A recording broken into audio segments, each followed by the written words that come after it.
Hello students, this is your SST subject and also this is your first lecture about the British rule and the revolt of 1857 chapter number 18।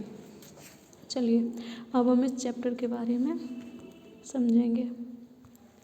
आपके chapter का नाम है the British rule and the revolt of 1857। आप इस chapter में उन period के बारे में समझेंगे जिस पीरियड में आपके कंट्री का पावर ब्रिटिश के हैंड्स में था एंड जो इनके अपनी कंट्री के जो नेटिव लोग थे उन्होंने प्रोटेस्ट किया था इनके अगेंस्ट में। आप उस पूरी चीज़ के बारे में ब्रीफ तरीके से आप इस चैप्टर में पढ़ेंगे। अब सबसे पहले इस रिवॉल्ट का मतलब समझ लीजिए। जब हम एक ग्रुप में किसी पावर के अगेंस्ट प्रोटेस्ट करते हैं, उसका विरोध करते हैं, तो उसे क्या बोलते हैं? रिवॉल्ट बोलते हैं। ओके, चलिए जो रिवॉल्ट हमने 1857 में हमने सब मतलब रानी लक्ष्मीबाई जी ने एंड तात्या टोपे जी ने, मंगल पांडे जी ने, है ना, जो भी आपके ये लोग थे, ग्रेट लोग थे, उन्होंने प्रोटेस्ट किया था, तो उसी को बोलते हैं रिवॉल्ट ऑफ 1857। चलिए अब पढ़ना शुरू करते हैं। India was a very rich country. India was the very rich country in the ancient time. In fact, it was called the golden bird. हमारी जो इंडिया थी वो एंशियंट टाइम में आपने कुछ सुना होगा, इसे गोल्डन बर्ड के नाम से भी जाना जाता था। तो क्यों जाना जाता था? क्योंकि हमारी जो इंडिया है वो नेचुरल रिसोर्सेज में काफ़ी रिच थी। तो कई कंट्रीज़ हमारे यहाँ से ट्रेड करते थे और नॉर्मल सी बात है, जहाँ से आप ट्रेड करते हैं जिस जगह से, वो जगह रिच होती है। हमारे पास उस टाइम मनी जो था ना, एक कैपिटल होती है, वो ज़्यादा थी यहाँ के लोगों के पास, तो नॉर्मल सी बात है वो चीज़ रिच हो जाएगी। ऐसी हमारी कंट्री भी उस टाइम बहुत रिच थी। The story of richness was spread far and wide. और जो स्टोरी थी हमारी रिचनेस की, जैसे लोग गोल्डन बर्ड बोलने ही लगे थे, तो जो लोग यहाँ पर आते थे और वापस अपनी कंट्री में जाते थे, तो वो क्या करते थे, यहाँ की रिचनेस की जो स्टोरीज़ थी वो अपने यहाँ पर बोलते थे जाके। जैसे एक पर्सन है, वो इंडिया में आया ट्रेडिंग के लिए, और जब वो दूसरी जगह पे अपने घर लौट के गया तो उसने अपने यहाँ पर इसकी रिचनेस के बारे में बताया कि वहाँ पे इतने सारे रिसोर्सेज हैं, है ना, वहाँ पे ट्रेडिंग के लिए इतने सारे ऑप्शन हैं, तो वहाँ की कल्चर इतना रिच है। तो ये सब कुछ बताते थे, तो लोग एक्साइटेड होते थे जानने के लिए कि इंडिया में ऐसा क्या है। तो ये प्रोसेस चलती रही और लोग हमारे इंडिया में आते रहे ट्रेडिंग के लिए। चलिए, when the Arabs heard about they established trade relation with the India. ठीक है, फर्स्ट ऑफ ऑल जब अरब्स ने, जो अरेबियन कंट्रीज़ थी, उन लोगों ने इंडिया के बारे में सुना कि इंडिया इतनी रिच है, तो उन्होंने सोचा कि इंडिया के साथ हम एक ट्रेड रिलेशनशिप का इस्टेब्लिशमेंट करेंगे। तो उन्होंने इंडिया के साथ ट्रेडिंग करना शुरू कर दिया। ट्रेडिंग मतलब होता है व्यापार। जब ये अरब्स है और ये इंडिया, ये आने लगे, ठीक है, और यहाँ से ट्रेड करने लगे। चलिए, they were the first to establish trade relation with the India. ये वो पहले लोग थे जिन्होंने इंडिया के साथ ट्रेड करना स्टार्ट किया था। दे trade in spice, textile, pearls. ठीक है, और ये किस किस सब्जेक्ट पे ट्रेड करते थे हमारे यहाँ पे? Spice, textile and pearls. ठीक है, स्पाइस मतलब आप समझते हैं मसाले, जो कहाँ होते हैं? ज़्यादातर केरल साइड में होते हैं, यानी इंडिया के साउथ एरियाज़ में। ठीक है, आप टेक्सटाइल का मतलब है कारखानों में बनाए जाने वाले कपड़े। ठीक है, कारखानों में बनाए जाने वाले कपड़ों का मतलब होता है टेक्सटाइल। और पर्ल्स मीन्स मोती, यानी जो एक्सपेंसिव मोती होते हैं, जो आपकी ज्वेलरी में यूज किए जाते हैं, उसका ट्रेड आप ये अरब यहाँ से करते थे। Gradually the Europeans also heard about it and decided to have trade link with the India. Also जो यूरोपियंस थे उन्होंने क्या सुना? इंडिया के रिचनेस के बारे में सुना, यहाँ के रिसोर्सेज के बारे में सुना, और तो उन्होंने क्या सोचा कि हम भी इंडिया के साथ एक ट्रेड लिंक बनाएंगे। जैसे अमीर लोग होते हैं ना, तो अमीर लोगों से सब अपनी रिश्तेदारी बनाने की कोशिश करते हैं, वैसे इंडिया के साथ सब लोग ट्रेडिंग करने का सोच रहे थे। तो यूरोपियंस ने भी ये बात सोची, but with the passage of time the motive of Europeans change and they captured many part of India. ठीक है, तो यूरोपियंस क्या थे, किस मोटिव से आए थे? यूरोपियन सबसे पहले तो आए थे 14th सेंचुरी में, ठीक है। 14th सेंचुरी में सबसे पहले आए थे, 1498 में वास्को डी गामा जी आए थे यहाँ पर फर्स्ट टाइम, ठीक है।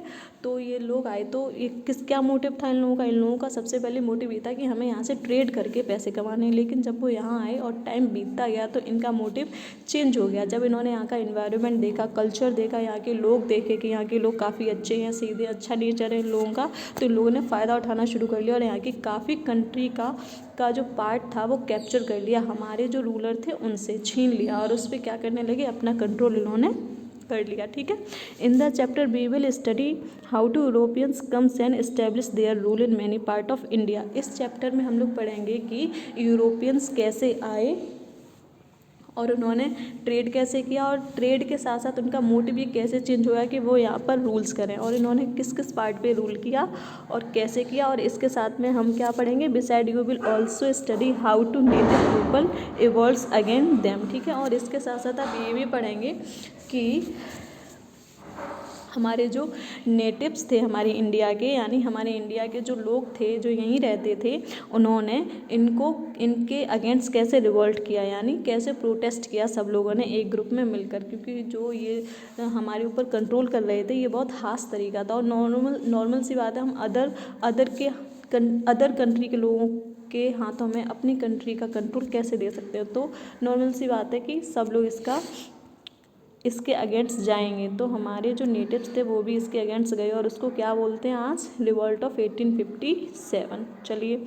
आगे जो हम पढ़ेंगे वो है the first European in India, ठीक है।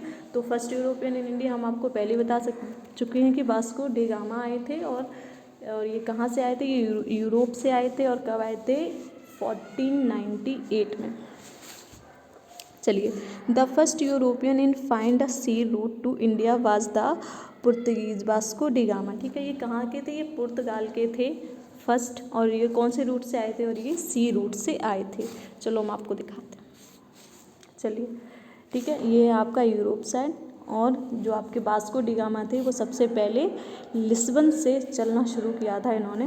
फिर ये कहाँ पहुँचे, ये अफ्रीका में आए, ठीक है। यहाँ से होते हुए फिर ये पूरा ये इधर से घूमते हुए यहाँ से फिर ये अफ्रीका की ये जो यहाँ पे रुके आके इसे क्या बोलते हैं, केप ऑफ गुड होप। ये कहाँ पे है, ये अफ्रीका में है, ओके। यहाँ पे आते हुए फिर ये यहाँ पे पहुँचे, ठीक है। ये क्या बोलते हैं, मोम्बासा में ये थोड़े दिन टिके। मोम्बासा में जाने के बाद ये यहाँ पे कालीकट में आए। कालीकट कहाँ पे आपका, केरल में है और यहाँ के राजा थे जमोरिन, ठीक है। ये सबसे पहले आके जमोरिन से मिले आके और इन्होंने उसे मतलब उससे परमिशन ले ली कि हम यहाँ पर ट्रेड करेंगे, ठीक है। चलिए वापस आइए, हम लोग यहाँ पे ट्रेड करेंगे। चलिए हाँ, he went around the Africa and located Calicut in Kerala, ठीक है। ये सबसे पहले अफ्रीका गया जैसे मैंने आपको मैप में बताया था और फिर उसके बाद ये कालीकट आया जो कि कहाँ है, केरल में है, इन 1498 में। The Britishers East India Company come to the India with the intention of the trading in spice, ठीक है। हाँ, तो पहले जो आपके यूरोपी थे जो पहले किस टेंडेंसी से आए थे, ये आए थे ट्रेडिंग करने के लिए स्पाइस की। और स्पाइस आपका कहाँ होता है, ये साउथ पार्ट में होता है इंडिया के, केरल साइड में, ठीक है। Cotton and silk cloth, medicines, perfume, stone and metals. Eventually the British gained strong foot hold for defeating the Portuguese, ठीक है, पुर्तगीज। तो आप इसमें क्या पढ़ेंगे, ही वेंट द अराउंड, वो अफ्रीका के आते हुए वो कालीकट से केरल में पहुंचा और उसने जो वहाँ के राजा थे जमोरिन, उनसे क्या किया, उनसे इसने परमिशन लेके यहाँ पे ट्रेडिंग करना शुरू कर दिया, है ना। यूरोपीज तो सबसे पहले किस लिए आए थे, स्पाइस का ट्रेडिंग करने के लिए आए थे। यहाँ पे कॉटन है, सिल्क है, मेडिसिन्स भी यहाँ से ट्रेड करके ले जाते थे, परफ्यूम भी यहाँ पे ले जाते थे और स्टोन भी और मेटल्स भी, ठीक है। चलिए, British gained a strong foot hold by the defeating the Portuguese, ठीक है। उसके बाद जब आपके इसमें सीधा बता दिया है डिफीट किया ब्रिटिश ने, तो हम आपको बताएंगे। तो आप पुर्तगीज़ के बाद में आपके आए थे